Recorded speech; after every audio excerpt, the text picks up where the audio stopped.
माँ आदिशक्ति वेद माता और परम पूज्य गुरुदेव के श्री चरणों में दंडवत प्रणाम करते हुए आइए आज के ऑडियो पॉडकास्ट को शुरू करते हैं। नारी जागृति के प्रणेता युग ऋषि पूज्य गुरुदेव। केवल नारी नहीं, सुनो हम साथी हैं, भगिनी माँ है, नहीं वासना का साधन है, हम ममता है, गरिमा है, आंचल में जीवन धारा है, कर में आतुर राखी है, मस्तक पर सिंदूर बिंदु, अनुराग त्याग की सीमा है, हे गृहिणी है हे गृहिणी सह धर्मचारिणी, कुल दीपक की बाती है। प्रस्तुत कविता की पंक्तियां अखंड ज्योति अप्रैल 1963 के अंक में लिखी गई। ये बताती है कि सूत्र संचालक ने कितनी अंत पीड़ा के साथ इन्हें अपनी पत्रिका में प्रकाशित किया होगा। नारी जागरण अभियान स्वयं में एक ऐसा आंदोलन है जिसका शुभारंभ कर गति देकर लाखों महिलाओं में प्रगति की उमंग भर देने का जो पुरुषार्थ सूत्र संचालक पूज्य गुरुदेव द्वारा संपन्न हुआ, यह अकेला कार्य ही उन्हें युग निर्माता की श्रेणी में बिठा देता है। आदि जनशक्ति के दमन, शोषण, उत्पीड़न पर पिछले 2000 वर्षों में कहा तो बहुत गया, पर उसे आंदोलन का रूप छुटपुट स्तर पर ही दिया गया। सड़े गले मूढ़ मान्यताओं से भरे इस समाज को जब तक जमकर जगचोरा नहीं जाता, तब तक बदलने की बात तो दूर, उनमें गतिशीलता भी नहीं आती। पूज्य गुरुदेव अखंड ज्योति के शुभारंभ के साथ ही अपनी लेखनी में यदि मैं क्या हूं जैसे जटिल आत्मोपनिषद प्रधान विषय पर चलाई थी, तो दाम्पत्य जीवन की निर्मलता और गृहस्थ एक तपोवन जैसे व्यवहारिक विषयों पर भी विशद विवेचन किया।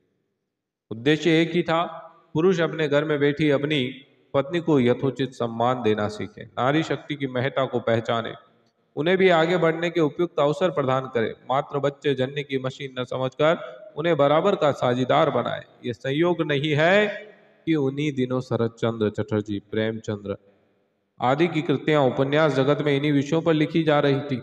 रविंद्रनाथ टैगोर की नारी की व्यथा वेदना पर मार्मिक कथाएं उन दिनों खूब पढ़ी जा रही थी। मिशन के सूत्र संचालक पूज्यवर ने शुरुआत कुदृष्टि के शोधन से की। यदि नर अपने कामुक चिंतन को बदल लेता तो नारी पर अनावश्यक दबाव, शोषण स्वतः ही बंद हो जाता। सुखी ग्रस्त कैसे बना जाए, इसके लिए भी उन्होंने दाम्पत्य जीवन की पवित्रता पर जोर दिया। गायत्री व यज्ञ का प्रतिपादन करते करते उन्होंने नारी पाठकों को याद दिलाया कि वे अपनी गरिमा को पहचाने। जून 1951 की अखंड ज्योति में लिखते हैं कि वैदिक काल में ऋषिकाएं ही समाज की विभिन्न गतिविधियों का संचालन करती थी। सभी ब्रह्मवादिनी थी, कईयों ने मंत्रों की रचना तक की। वेदाध्ययन, ब्रह्म उपासना, यज्ञ, शिक्षण आदि ग्रस्त संचालन के अतिरिक्त उनके द्वारा संपादित कार्य थे। बृहदारण्यक का उदाहरण देते हुए उन्होंने लिखा है कि जिस प्रकार पुरुष ब्रह्मचारी रहकर तप, स्वाध्याय, योग आदि द्वारा ब्रह्म को प्राप्त करते हैं, वैसे ही स्त्रियां ब्रह्मचारिणी रहकर आत्मनिर्माण और परमार्थ का संपादन करती है। अथर्ववेद का उल्लेख करते हुए गुरुदेव लिखते हैं कि ब्रह्मचर्येण कन्या युवानम विदन्ते पति, कन्या ब्रह्मचर्य का अनुष्ठान करती हुई उपयुक्त पति को प्राप्त करती है। संभवतः पूज्य गुरुदेव धर्म क्षेत्र में ऐसे पहले प्रवक्ता रहे जिन्होंने आध्यात्मिक पुरुषार्थों से लेकर बौद्धिक जगत के समाज क्षेत्र के विभिन्न कार्यों में पुरुष व स्त्री दोनों को समान अवसर दिए जाने की वकालत उस जमाने में की थी, जबकि ऐसा समाज शास्त्री भी खुलकर नहीं कह पा रहे थे। गायत्री तपोभूमि की स्थापना के बाद जब 108 व 1008 कुंडी गायत्री महायज्ञ संपन्न हुआ, तो वंदनीय माताजी और पूज्य गुरुदेव दोनों ही उनके संचालन व्यवस्था के समान जिम्मेदारी थी। सभी आमंत्रित नर नारियों को यज्ञोपवीत, दीक्षा, गायत्री अनुष्ठान, यज्ञ में भाग लेने की पूरी स्वतंत्रता दी गई। वहीं से उस अभियान की शुरुआत हुई जिसे उन्होंने नारी जागृति और महिला जागरण अभियान नाम दिया। मार्च 1958 गुरुदेव अपनी पत्रिका में लिखते हैं, नारी जाति के बौद्धिक व भावनात्मक उत्कर्ष के भारी महत्व को समझते हुए यह विचार उठता है कि हमारी धर्म पत्नी की शक्ति, योग्यता व भावना का उपयोग क्यों न इस कार्य में किया जाए। उन दिनों वंदनीय माताजी की इच्छा कन्याओं के लिए गुरुकुल आरंभ करने की थी। इसके लिए पूज्य गुरुदेव व माताजी दोनों कई कन्या गुरुकुलों का निरीक्षण करके आए थे। उन दिनों परिजनों की कन्या को घर से बाहर भेजने की हिचक को देखते हुए वे इस चिंतन को कार्य का रूप नहीं दे पाई, पर बाद में शांति कुंज आने पर सुनियोजित ढंग से इस कार्य को चला सके। सन 1958 में महायज्ञ के बाद अगले वर्ष 1959 की गायत्री जयंती पर उन्होंने पहली महती जिम्मेदारी वंदनीय माताजी के कंधों पर डाली। वह थी अखंड ज्योति के संपादन। 2 वर्ष तक अपनी हिमालय यात्रा, आज ग्रंथों के भाष्य हेतु बाहर रहने के कारण वह परोक्ष मार्गदर्शन वंदनीय माताजी का करते रहे, किंतु सारा प्रत्यक्ष दायित्व वंदनीय माताजी ने बड़ी कुशलता पूर्वक संभाला। यहीं से उन्हें 10 वर्ष बाद सौंपे जाने वाले अति महत्वपूर्ण कार्य की नींव पड़ चुकी।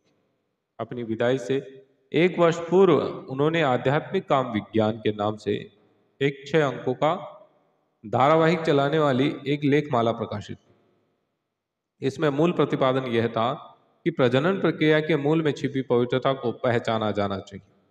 नर और नारी दोनों मिलकर एक व्यवस्थित शक्ति का रूप धारण करते हैं। जब तक यह मिलन न हो, चेतना व गति उत्पन्न ही न होगी। काम बीज का दुरुपयोग न कर उसका परिष्कार किया जाना चाहिए। नर नारी का निर्मल सामीप्य ही आध्यात्मिक काम विज्ञान है। यह एक क्रांतिकारी प्रतिपादन था, जिसके माध्यम से नर की शक्ति का स्रोत नारी को बताया गया। वह मर्यादित यौन संबंधों का निर्वाह करते हुए किस प्रकार दोनों प्रगति पथ पर बढ़ सकते हैं, इसका मार्गदर्शन किया गया।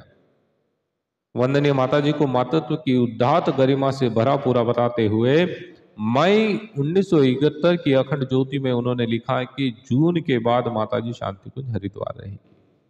अखंड ग्रतदीप उनके साथ चला जाएगा। वे भी 24 लक्ष्य के 24 महापुरुष चरण संपन्न करेगी। गुरुदेव 30 जून 1971 को हिमालय चले गए। सारा कार्यभार वंदनीय माताजी ने संभाला। ये पूज्य गुरुदेव के स्थूल से सूक्ष्म की ओर जाने का प्रथम चरण था।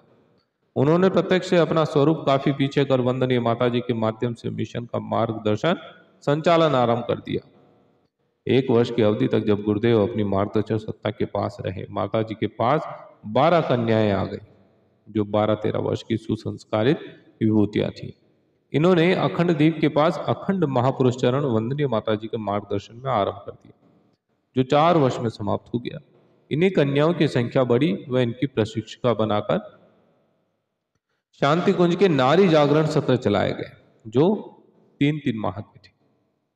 इन नारी जागरण सत्रों की विशेषता यह थी कि इनमें गुरुकुल स्तर की शिक्षा के साथ साथ परिवार निर्माण, लोक सेवी बनने का समग्र शिक्षण दिया जाता था।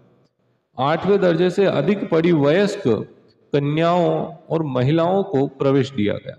स्वास्थ्य संरक्षण, शिशु पालन कैसे करना, घर की स्वच्छता कैसे रखें, परिवार व्यवस्था कैसी हो, कुरीतियों से संघर्ष कैसे करें, सामान्य संगीत शिक्षाएं, लाठी व्यायाम, स्काउटिंग, संस्कार कम और इन्हीं के साथ कर्मकांड और स्वावलंबन की शिक्षाएं दी जाने लगी। युग नेतृत्व, समूह संचालन भी इन्हें यहां सिखाया गया। प्रवेश संख्या बढ़ती गई, शांति कुंज का भी विस्तार होता गया। जुलाई 1975 महिला जागृति अभियान नाम से एक स्वतंत्र पत्रिका प्रकाशित होना आरंभ हुई। इस पत्रिका में ऊपर बताए गए विषयों का विवेचन और मार्गदर्शन समाहित था। आरंभिक वर्ष से ही इसकी पाठक संख्या 20,000 पहुंच गई, जो बताती है कि ऐसे साहित्य की कितनी आवश्यकता उस समय थी। इस पत्रिका में चुनौती थी, जब तक नारी के नयनों से बहता है जल खारा, तब तक नवयुग का न पूर्ण होगा मृदु स्वप्न हमारा। पूरी पत्रिका सारे परिकर को संबोधित थी। इसके लेखों ने न केवल परिवार के मुखिया को, बच्चों को, अन्य सदस्यों को भी जीवन जीने की नई दिशा दी। 5 वर्ष बाद इस पत्रिका को युग निर्माण पत्रिका से समन्वित कर इन विषयों का विवेचन इसमें किया जाने लगा। सबसे महत्वपूर्ण और चौंका देने वाली घोषणा पूज्यवर ने अक्टूबर 75 में की, जब उन्होंने देव कन्याओं के जत्थे क्षेत्रों में नारी सम्मेलन हेतु भेजे जाने का निर्णय लिया। नवंबर में उन्हें रवाना कर दिया गया। वंदनीय माताजी व पूज्य गुरुदेव द्वारा प्रशिक्षित इन तपस्विनी देव कन्याओं के जहां तहां औजगुण व्याख्यान हुए। इस प्रकार एक नई क्रांति का तूफान आया। सभी और महिला नेतृत्व की युग परिवर्तन की दुधुम भी बजती चली गई।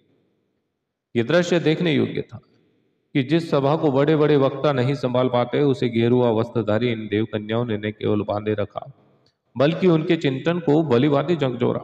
ये क्रम नवंबर 1975 से 1979 तक निर्बाध गति से चलता रहा। फिर शक्तिपीठों के निर्माण की घोषणा कर गुरुदेव ने क्षत्रिय कार्यक्रमों को नई दिशा प्रदान। देव कन्याओं के प्रशिक्षण के साथ त्रैमासिक महिला शिक्षण शांति कुंज में सतत चलता रहा। अब उसका परिवर्तित स्वरूप युग शिल्पी शिक्षण के रूप में चलता है, जिसमें स्वावलंबन, संगीत, कर्मकांड, संभाषण कला का बहुमुखी शिक्षण दिया जाता है। इन्हीं प्रशिक्षित कन्याओं महिलाओं ने क्षेत्र का नेतृत्व संभाला। लगभग 25,000 महिला संगठन पूरे देश में गठित हुए।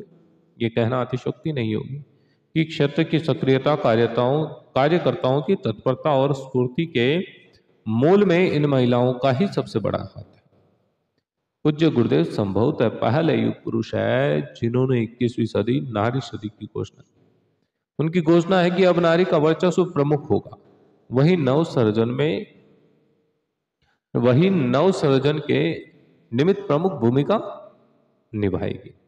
उनके महाप्रयाण के बाद मां शारदा मणि की तरह वंदनीय माता जी द्वारा संगठन का समग्र सूत्र संचालन कुशलतापूर्वक संभाल लिए जाने से यह भविष्यवाणी साकार होती चली गई।